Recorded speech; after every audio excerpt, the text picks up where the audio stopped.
ಮಾಂತೇಶ, ಮಂಗಳೂರಿಗೆ ಆ ನಿನ್ನ ತಂಗಿ ಹತ್ತಿರ ಶಿಕ್ಷಣ ಕಲಿಯಲು ಹೋಗಬೇಕು. ಆದರೆ ಬಹಳ ದಿನವಾಗಿ ಅಪರೂಪಕ್ಕೆ ಹುಟ್ಟಿದಂತ ಇರುವ ಒಬ್ಬ ಮಗನ ಗಂಡ ಮಗನನ್ನು ಕಳಿಸಲು ಕೂಡ ನಮಗೂ ಕೂಡ ಚಿಂತೆ ಆಗುತ್ತದೆ. ಆದರೆ ಹುಟ್ಟಿದ ಮಕ್ಕಳನ್ನು ಕಣ್ಮುಂದೆ ಇಟ್ಟುಕೊಂಡು ಕುಳಿತರೆ ಮುಂದೆ ಮಕ್ಕಳ ಭವಿಷ್ಯ ಕೂಡ ನಾವು ನೆನಪಿಸಿಕೊಳ್ಳಬೇಕು. ಅದಕ್ಕಾಗಿ ಹೇಗಾದರೂ ಮಾಡಿ ಇಂದು ಬೆಂಗಳೂರಿಗೆ ಆ ನಿಮ್ಮ ತಂಗಿ ಹತ್ತಿರ ಮಾತೇಶನನ್ನು ಕಳಿಸಲೇಬೇಕು. ಹೌದ್ರಿ, ನೀವು ಹೇಳಿದಾಗೆ ಮಗನ ಮಾತೇಶನನ್ನು ಬೆಂಗಳೂರಿಗೆ ಕಳಿಸಿ ಅವನನ್ನು ಚೆನ್ನಾಗಿ ಓದಿಸಿ ದೊಡ್ಡ ವ್ಯಕ್ತಿಯನ್ನಾಗಿ ಆಗಿ ಮಾಡಬೇಕೆಂಬುದೇ ನನ್ನ ಆಶೆ ಸ್ವಾಮಿ. ಹೌದು. ಹಾ ರುದ್ರ, ರುದ್ರ,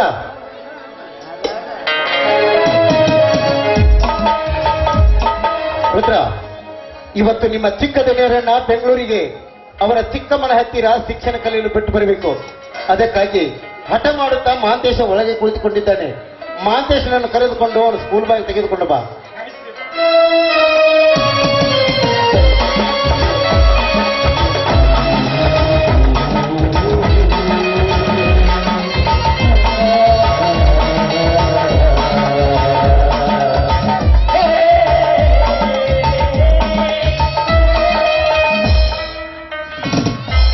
ಮಗು ಮಾತೇಶ, ನೀನು ಹಠ ಮಾಡುವುದು ನಮಗೂ ಅರ್ಥವಾಗ್ತಾ ಇದೆಯಪ್ಪ.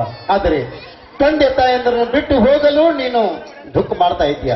ನೋಡು, ನೀನು ವಿದ್ಯಾಭ್ಯಾಸವನ್ನು ಕಲಿತು ಮುಂದೆ ಒಳ್ಳೆಯವನಾಗಬೇಕು. ಅದಕ್ಕಾಗಿ ಬೆಂಗಳೂರಿಗೆ ನೀನು ಚಿಕ್ಕಮ್ಮನ ಹತ್ರ ಶಿಕ್ಷಣ ಕಲಿಯಲು ಹೋಗಬೇಕು. ರುದ್ರ ನಿನ್ನನ್ನು ಬಿಟ್ಟು ಬರಲು ಬರ್ತಾ ಇದ್ದಾನೆ. ಅಪ್ಪಾಜಿ, ನಿಮ್ಮೆಲ್ಲರನ್ನು ಬಿಟ್ಟು ಹೋಗಲಿಕ್ಕೆ ನನಗೆ ಮನಸ್ಸಿಲ್ಲ. ನೋಡು ಮಾತೇಶ, ನಮ್ಮನ್ನು ಬಿಟ್ಟು ಹೋಗಲು ಮನಸ್ಸಿಲ್ಲ ಅಂದರೆ ಇದು ಸುತ್ತು 40 ಧರ್ಮವಂತರ ಮನೆತನ. ನಮ್ಮ ತಂದೆ ತಾಯಂದರಂತೆ ನಾನು ಕೂಡ ತೀರ್ಪು ಕೊಡುತ್ತಾ ಒಬ್ಬ ಯಜಮಾನನಾಗಿ ಹೊರಟಿದ್ದೇನೆ. ಸುತ್ತು 40 ಪ್ರಜೆಗಳಿಗೆ ತೀರ್ಪು ಕೊಡುವ ಒಬ್ಬ ಚಿಕ್ಕ ಯಜಮಾನ ಆಗಬೇಕಾದ್ರೆ ನೀನು ಶಿಕ್ಷಣವನ್ನು ಕಲಿಯಲೇಬೇಕು ಮಾತೇಶ. ನ್ಯಾಯ, ನೀತಿ, ಧರ್ಮ, ಸತ್ಯದ ಮಾರ್ಗವನ್ನು ಹಿಡಿದು ಬದುಕಿ ಸುತ್ತು 40 ಮನೆಯ ಕೀರ್ತಿ ತರುವ ಮಗ ನೀನಾಗಬೇಕು ಮಾತೇಶ. ಆಗಲಿ ಅಪ್ಪಾಜಿ, ನೀವು ಹೇಳಿದಂತೆ ಶಾಲೆ ಕಲಿತು ಈ ಸತ್ಯ, ನ್ಯಾಯ, ನೀತಿ, ಧರ್ಮದಿಂದ ನಡೆದು ಈ ಮನೆಗೆ ಕೀರ್ತಿ ತರುವ ಮಗ ನಾನಾಗುತ್ತೇನೆ. ಆಶೀರ್ವಾದ ಮಾಡಿ.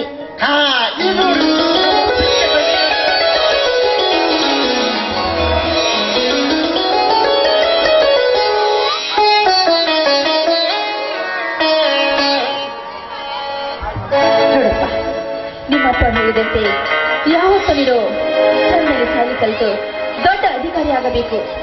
ತಿಳಿಯುತ್ತೆ ಮಗ ಮಾತೇಶ?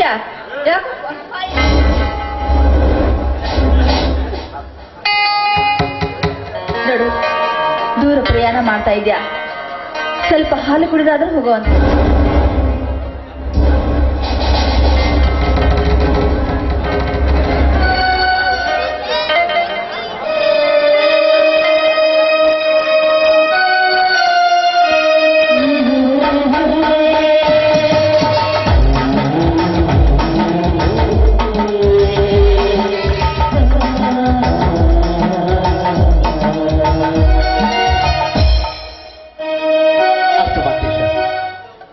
ನೀನು ಶಿಕ್ಷಣ ಕಲಿಯಲು ಹೊರಟಿರುವೆಯ ಆ ನಿನ್ನ ಚಿಕ್ಕಮ್ಮನ ಹತ್ತಿರ ಈ ತಂದೆ ತಾಯಂದ್ರೆ ಆ ನಿನ್ನ ಚಿಕ್ಕಮ್ಮ ಎಂದು ಸ್ವಲ್ಪ ದಿನ ನಮ್ಮ ಪ್ರೀತಿ ವಾತ್ಸಲ್ಯವನ್ನು ಮರೆತು ನೀನು ಒಳ್ಳೆಯ ರೀತಿಯಿಂದ ಶಿಕ್ಷಣ ಕಲಿಯಬೇಕು ಮಾಂತೇಶ.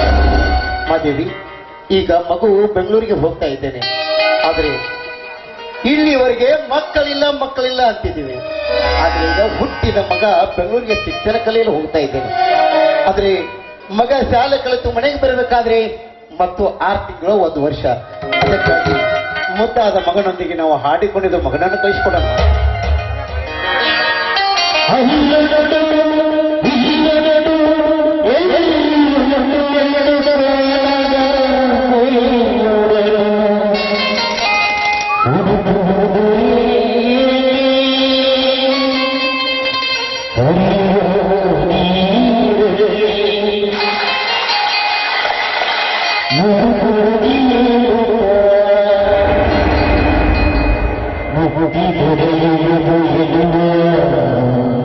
ಕನಸಲಿ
ಮಗು ಮಾಂತೇಶ. ಹಾ ರುದ್ರ ನೋಡು, ಇನ್ನು ಮಾಂತೇಶ ಇನ್ನೂ ಚಿಕ್ಕ ಮಗ ಇದ್ದಾನೆ. ಅಲ್ಲಿ ಇಲ್ಲಿ ಬಸ್ ಸ್ಟ್ಯಾಂಡ್ ಅಲ್ಲಿ ಜಾಗಿರಿಂದ ಕರೆದುಕೊಂಡು ಅವರು ಚಿಕ್ಕಮ್ಮನ ಹತ್ತಿರ ಬೆಂಗಳೂರಿಗೆ ಹೋಗಿ ಶಾಲೆಗೆ ಬಿಟ್ಟು ಆದಷ್ಟು ಬೇಗನೆ ಬಂದ್ಬಿಡು. ಆಯ್ತ್ರಿಯಪ್ಪ.